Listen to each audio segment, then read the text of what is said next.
La plupart des gens ne comprennent pas les cryptos parce qu'ils ne comprennent pas ce qu'est l'argent, ce qu'est la richesse.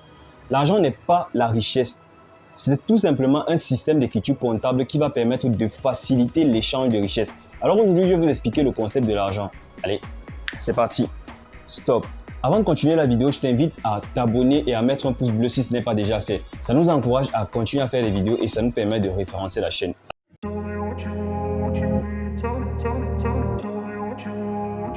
Beaucoup de gens sont frustrés par le fait que les cryptos ne sont que des données. Mais c'est tout ce que l'argent est, de l'information. Plus précisément, l'argent est un moyen de transmettre de manière crédible des informations sur la valeur donnée, mais non encore reçue. L'argent, c'est de l'énergie économique sociale. C'est de l'énergie monétaire que nous utilisons pour commercer. Si je souhaite vendre du maïs et que vous pouvez me donner une somme d'argent égale au maïs que je souhaite vendre, alors nous pouvons commercer ensemble.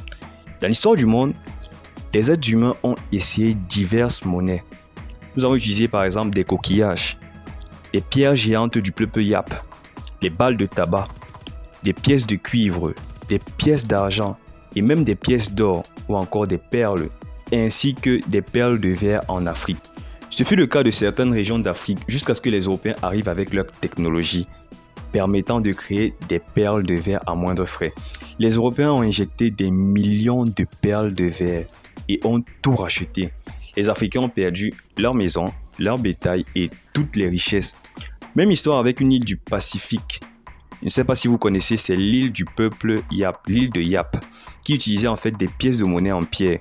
Les Européens sont arrivés et se sont rendus compte que les pièces de monnaie en pierre étaient rares sur cette île, mais qu'il y en avait beaucoup d'autres sur une autre. Ils ont donc navigué vers l'autre île, ont ramassé les pierres et les ont ramenées sur l'île Yap. Le problème avec l'argent, c'est comment garder la trace d'une distribution équitable de qui possède un droit sur quoi.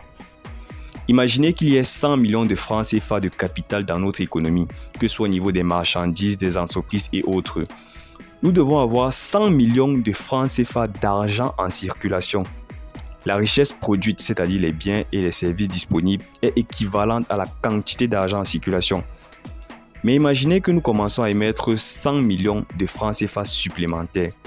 C'est comme si on prenait 10% de l'économie, pour reprendre l'exemple précédent. Si on double la quantité de monnaie en circulation, mais que la quantité de biens dans l'économie reste constante, alors le prix de tout ce qui est rare et désirable va doubler. Donc, l'argent, c'est de l'énergie économique. Le problème est l'inflation. Quand les Romains ont créé les pièces de monnaie, ils ont commencé avec une certaine quantité d'or avant de déprécier la monnaie en réduisant la quantité d'or ou la quantité d'argent dans les pièces. En fait, c'est exactement la même chose avec la monnaie papier. Si on triple la quantité de monnaie papier, la monnaie finira par s'effondrer. Donc, le problème des monnaies dans l'histoire, c'est la confiance dans l'émetteur de la monnaie. Il faut faire confiance à un banquier comme JP Morgan ou à une famille comme la famille Rothschild ou à un roi, un maire ou un gouvernement. Mais finalement, quel est le problème? Quel est le vrai problème? Depuis le début de la pandémie, depuis le Covid-19, la masse monétaire a augmenté de 30%. Le S&P 500 a augmenté de 34%. La Fed fait tourner la planche à billets, de même que la Banque centrale européenne ainsi que la Banque des États d'Afrique centrale, la BEAC. Dans le monde occidental, la masse monétaire augmente de 20 à 25% ou plus par an.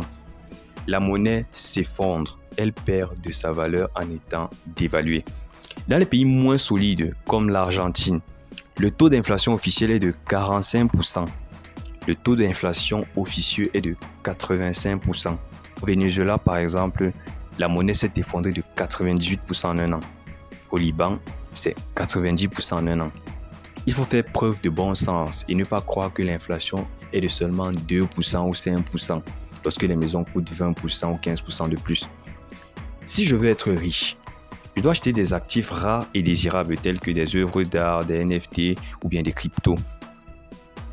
Quand on imprime de l'argent à partir de rien, c'est-à-dire sans aucune contrepartie dans l'économie réelle, on redistribue tout simplement la richesse de ceux qui laissent leur argent dormir sur un compte bancaire. Il y a de l'inflation lorsqu'une autorité gouvernementale imprime plus de monnaie. Et pourquoi imprime-t-elle plus de monnaie? Parce qu'il est beaucoup plus simple d'imprimer de la monnaie que de taxer les gens. En général, c'est soit l'inflation, soit la taxation. À travers l'histoire du monde, tous les systèmes monétaires sans exception se sont effondrés à cause de l'inflation. Si vous regardez l'histoire des États sumériens, des États perses, des États grecs, des États romains, des États italiens de la Renaissance ou même des rois d'Angleterre, vous allez constater que chacune de leurs monnaies fut émise à l'origine avec une certaine quantité d'or qui finit par être réduite, rejointe par des pièces d'argent, de cuivre, de laiton, de nickel. Le Bitcoin est le premier système monétaire alternatif et accessible à tous. Des ingénieurs ont eu une vision d'horreur suite au sauvetage des banques lors de la crise des subprimes, on en a parlé. Ils ont alors eu l'idée de créer un grand livre de compte immuable et auditable par tous. Ces ingénieurs ont voulu créer de l'argent qu'ils pourraient s'envoyer entre eux, depuis n'importe où, et que cet argent puisse rester stocké pendant 1000 ans, 10 000 ans, 1 million d'années, pour toujours, sans avoir à faire confiance à quelqu'un, à qui que ce soit. Le premier garde-fou du réseau Bitcoin, c'est donc le node, les milliers de nodes. Ces derniers gardent une copie toujours à jour du livre de compte, la blockchain. C'est la base de données la plus sécurisée au monde. C'est une base de données contenant une vérité immuable. C'est le grand livre de l'argent. Le second garde-fou est l'algorithme SHA-256. Dit autrement, les mineurs. Ces personnes utilisent des machines de mining pour générer des fonctions de hachage afin de protéger le réseau. Des millions de machines de mining sont toutes en compétition les unes avec les autres pour construire le prochain bloc, qui lui va contenir les transactions des 10 dernières minutes. Le Bitcoin est donc une banque gérée par un logiciel incorruptible qui offre un compte d'épargne global, abordable, simple et sécurisé à tous ceux qui n'ont ni les moyens ni l'envie de gérer leur propre hedge fund.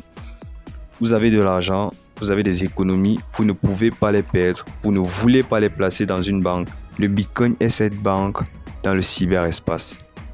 Vous pouvez protéger votre capital et votre pouvoir d'achat sans faire confiance à des intermédiaires et sans crainte de voir votre énergie économique se faire diluer avec le temps. Bitcoin est aujourd'hui le meilleur moyen que nous avons pour stocker, conserver et transférer de la valeur à travers l'espace et le temps.